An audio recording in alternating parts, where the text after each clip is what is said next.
안녕하세요, 일렉트로캠입니다. 오늘은 자율주행이 정말 중요한 부분을 제가 알게 돼서 꼭 여러분들에게 알려드리고 싶어서 이 영상을 제작했습니다. 웨이모랑 테슬라랑 지금 지향점이 다릅니다. 웨이모는 한방에 지금 레벨 5를 가겠다는 거고, 테슬라는 레벨 3가 사실 현실적인 목표라고 제가 누누이 말씀드렸죠. 왜 웨이모가 테슬라와 같은 오토파일럿을 생각하지 않았을까요? 웨이모도 테슬라와 같이 차를 생산한다든지 그런 방향을 생각했을 수 있는 회사인데, 보통 회사가 아니죠. 이건 뒤에 구글이 서포트를 하는, 구글의 거의 자회사입니다. 정말 전 세계 똑똑하신 분들이 다 나왔는데 왜 테슬라와 같은 방향성을 생각하지 못했을까에 대해서 제가 이제 출발을 하게 되었습니다. 찾아보니까 이미 웨이모가 테슬라와 같은 오토파일럿을 생각을 했었고 한번 테스트를 했었습니다. 이 결과가 너무 재밌어서, 그리고 댓글에도 이런 비슷한 의견이 나와 있어서 제가 더 이제 깊게 파본 건데요. 이미 웨이모가 2013년에 레벨 4 정도의 오토파일럿을 구현을 했었고, 거기에 무사고의 이제 경력을 가진 아주 좋은 드라이버들을 앉혀서 이제 테스트를 많이 했었더라고요. 또한 일반 운전자들이라든지 여러 이제 운전자들을 앉혀놓고 도로를 돌아다니게 하면서 레벨 4에서요. 그걸 이미 여러 실험을 했었습니다. 근데 결과가 정말 재밌습니다. 좀 더 그 레벨 3, 레벨 5를 계속 다시 물어보시는 분들도 계셔서 조금 살짝 정리하면, 레벨 5부터가 완전히 이제 자율주행입니다. 레벨 4까지는 여전히 어느 정도의 책임이 있고요. 레벨 3는 반드시, 이거 보시면 반드시 운전자가 해야 됩니다. 레벨 4도 거의 어프할 수 있지만 여기 보시면 어느 정도의 컨디션들이 붙기 때문에, 언더 리미티드 컨디션이 있기 때문에 사실상 운전자가 개입을 해야 됩니다. 레벨 2까지는 어떤 안전장치라고 보시면 됩니다. 테스트하는 사람마다 이제 자기 시작합니다.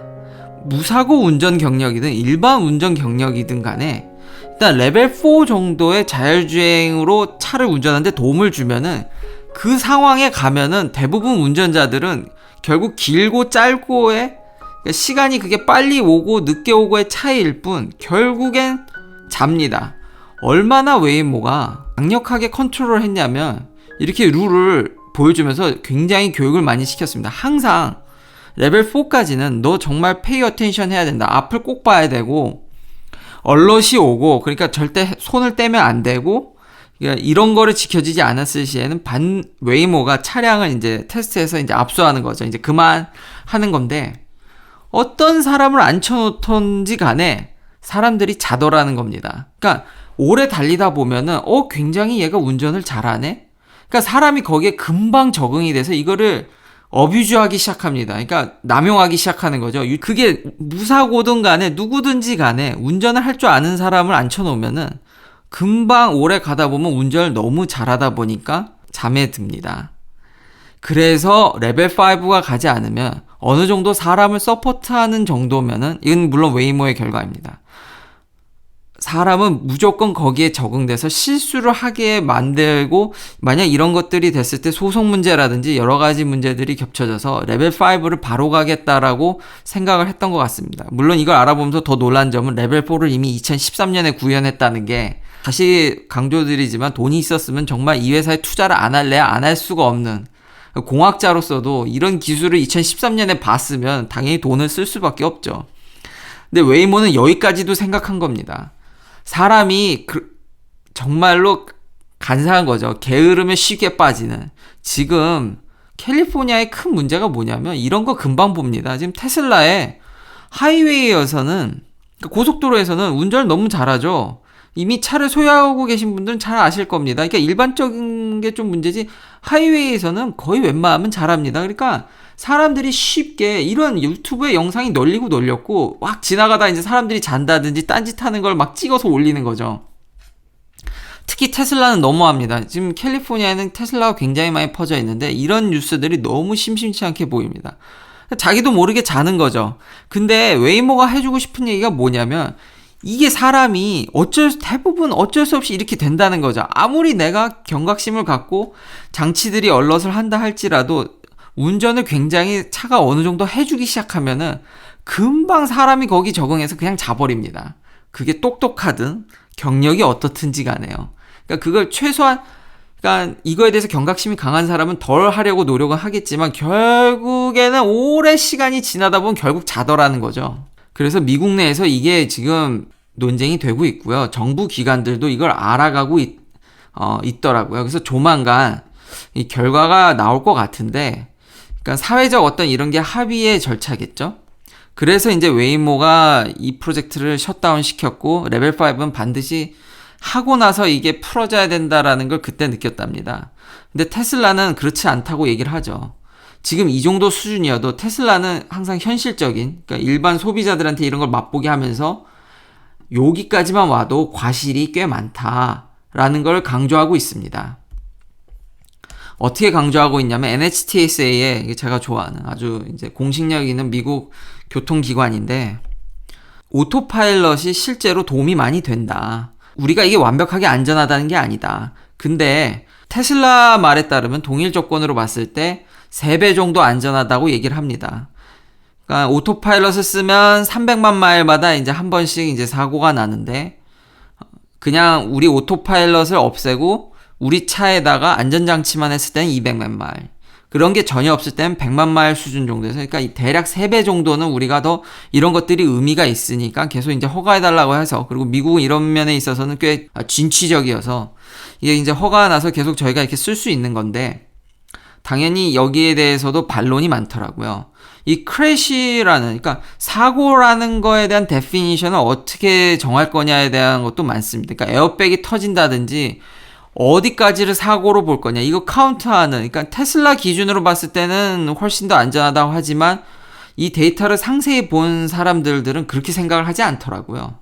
또한 웨이모만 그런 실험을 한 게 아니라 나사 역시도 이런 비슷한 실험을 했는데, 조금만 이게 좋아지면, 그러니까 현 시점에서 오토파일럿을 제가 써보면 하이웨이에선 거의 뭐 혼자 다 하니까요. 굉장히, 그러니까 어쩌다 한번 개입을 하는데 그 정도만 하더라도 사람들은 쉽게 게으름에 빠집니다. 그러니까 쉽게 앞을 잘 안 보게 되고, 그러니까 사람들은 확률 게임을 참 좋아하는 거죠. 만약에 내가 어떤 일을 하는데 90%는 안전해 이러면은 쉽사리 거기에 빠져든다는 겁니다. 또 키포인트는 테슬라가 내세우는 주장이 너무 이거 하이웨이를 기준으로 한 게 아니냐라는 이제 의심들이 참 많습니다. 그러니까 얼마나 역으로 얘기하면 오토파일럿이 하이웨이에서는 진짜 잘해준다는 거죠. 그러니까 사진 찾으면 그냥 수두룩하게 나옵니다. 다 자고 있죠, 다. 결국 다시 한번 강조해서 말씀드리지만 웨이모가 찾은 거는 아무리 똑똑한 사람을 앉혀놔도 저기 오래 있다 보면 그냥 자기도 모르게 다 잔다는 거죠. 이게 정말 오늘의 핵심 결론인데, 그래서 이 기사의 결론 같은 경우도 보면은, 아니 당연히 운전하는 데 있어서 졸면 안 됩니다. 진짜 위험한 겁니다. 정말 위험한데 오토파일럿을 쓰면은 사람이 더 쉽게 존다는 거죠. 그러니까 이게 뭐 닭이 먼저냐 달걀이 먼저냐고 얘기해야 될까요? 사람은 정말로 그런 거에 쉽게 적응하는 동물. 그러니까 상황이 바뀌면 금방 그렇게 바뀐다는 점. 그렇기 때문에 안전하자고 쓰는데 완벽하지 않은 걸 알면서도 너무 많은 걸 해주니까 거기에 자기도 모르게 졸게 되는 거죠.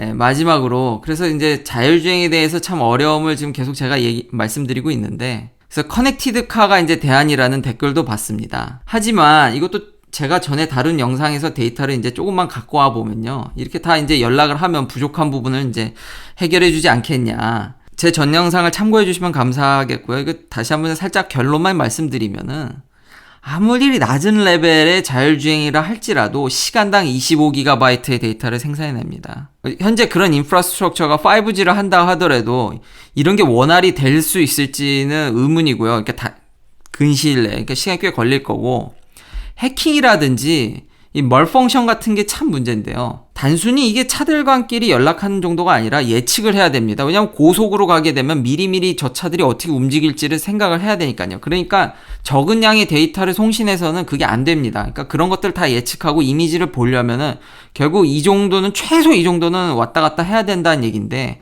그 많은 데이터 중에서 아주 일부만 잘못됐을 시, 그러니까 이게 다 굳이 잘못될 필요가 없는 거죠. 일부 핵심적인 데이터에 만에 하나 잘못된 칼큘레이션이 스며들어왔을 때 차가 만약 이상하게 반응했을 시 그거 어떻게 해결할 거냐는 거죠.